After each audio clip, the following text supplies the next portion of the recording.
Hi అందరికీ.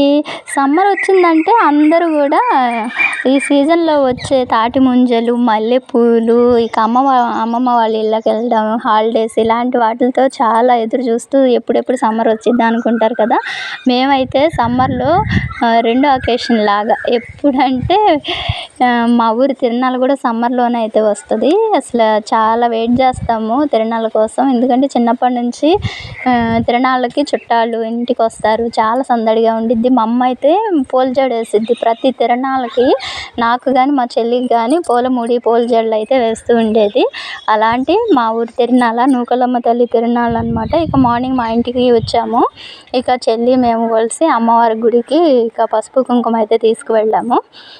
చూసారా పోతురాజు స్వామి. ఇక ఈవిడే మా నూకాలమ్మ తల్లి, చల్లని తల్లి. ఎప్పటి నుంచో ఇప్పుడు కొత్తగా గుడి కట్టిన తర్వాత ప్రతిష్ఠించిన అమ్మవారు ఇక్కడ. ఇందాక చూపించాను కదా వెనకాల ఉన్నారే ఆవిడ ఎప్పటి నుంచో మా చిన్నప్పటి నుంచి ఉన్న అమ్మవారు, అసలు అమ్మవారు ఆ వెనకాల ఉన్న అమ్మవారు. ఇక ఇదేమో మా ఇంటి పక్కనే ఉయ్యూరు వీర